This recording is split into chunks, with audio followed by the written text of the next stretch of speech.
পুলিশের শক্তি প্রয়োগের সীমা নির্ধারণ, পরোয়ানা ছাড়া গ্রেপ্তার, আসামিকে জিজ্ঞাসাবাদ, জিডি মামলা, তল্লাশি সহ মানবাধিকার সহ প্রভাবমুক্ত ও জবাবদিহিমূলক বাহিনী গঠনে বিভিন্ন বিষয়ে সুপারিশ করেছে সংস্কার কমিশন। তাছাড়া 1898 সালের ফৌজদারি আইন, 1861 সালের পুলিশ আইন ও 1943 সালের পুলিশ রেগুলেশনস যথাযথ অনুসরণ করে বেআইনি সমাবেশ ও শোভাযাত্রা নিয়ন্ত্রণে উন্নত প্রযুক্তি ও কৌশল ব্যবহারের প্রস্তাবও করেছে কমিশন। বিস্তারিত জানাচ্ছেন মহিম মিজান।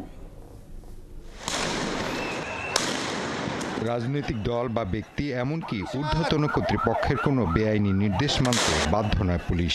তবে জুলাই আগস্টের অভ্যুত্থানে অস্ত্র ব্যবহারের ক্ষেত্রে সেই নীতি তোয়াক্কা করেনি বাহিনীর সদস্যরা।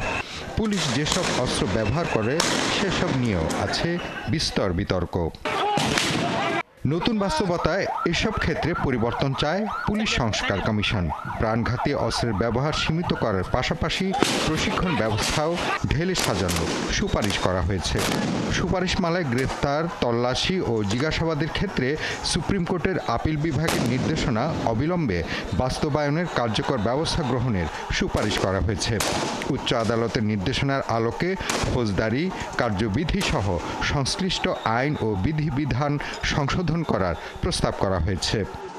একই সঙ্গে প্রস্তাবনায় আটক ব্যক্তি বা রিমান্ডে নেওয়া আসামিকে জিজ্ঞাসাবাদের জন্য প্রতিটি থানায় কাঁচ দিয়ে ঘেরা জিজ্ঞাসাবাদ কক্ষ তৈরি, নারী আসামিকে শালীনতার সঙ্গে নারী পুলিশের উপস্থিতিতে জিজ্ঞাসাবাদ করার সুপারিশ দিয়েছে সংস্কার কমিশন।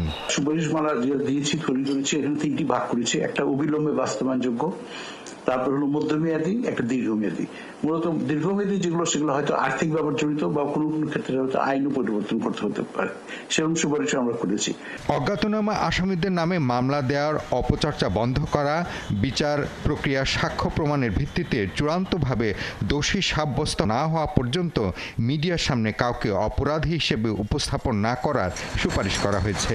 এতে আইন প্রয়োগকারী সংস্থার সদস্য কর্তৃক মানবাধিকার লঙ্ঘনের অভিযোগ তদন্ত করার জন্য সরাসরি সব পদক্ষেপ নেওয়ার ক্ষমতা জাতীয় মানবাধিকার কমিশনের ওপর ন্যস্ত করার সুপারিশ করা হয়েছে। পুলিশ এবং আর্মির মধ্যে দুটো বেসিক পার্থক্য আছে, এটা একটু বলে রাখি, তাহলে আপনার বুঝতে সুবিধা হবে। আর্মির ক্ষেত্রে হচ্ছে সর্বোচ্চ ফোর্স ব্যবহার করা, পুলিশের ক্ষেত্রে সর্বনিম্ন ফোর্স ব্যবহার করা। তাহলে দুটো তো মানে সিস্টেম এক হবে না। তো পুলিশের সবচেয়ে কম শক্তি প্রয়োগ করে আপনাকে সিচুয়েশন কন্ট্রোল করার কথা নির্দেশনায় আছে।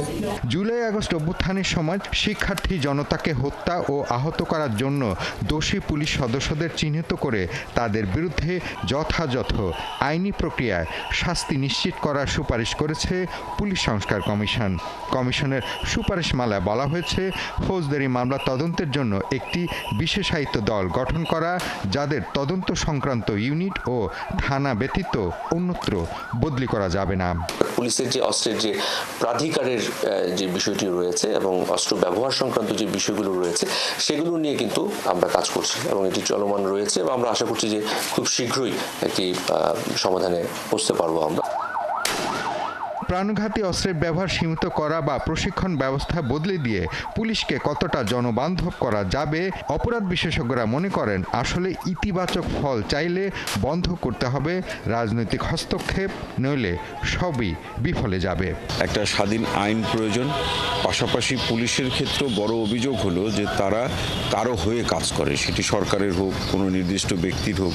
এই কারো হয়ে কাজ করার জায়গা থেকে যদি নিজেদেরকে মুক্ত করতে না পারে, তাহলে যে সংস্কারের পুলিশের ক্ষেত্রে যে সংস্কারের কথা বলা হচ্ছে সেই সংস্কারটা আসলে আদতে মানুষের কল্যাণে কাজ হবে না। স্বাস্থ্য মন্ত্রণালয়ের তথ্য বলছে জুলাই গণঅভ্যুত্থানে বেশিরভাগই গুলির শিকার। মহিম মিজান, ৭১, ঢাকা।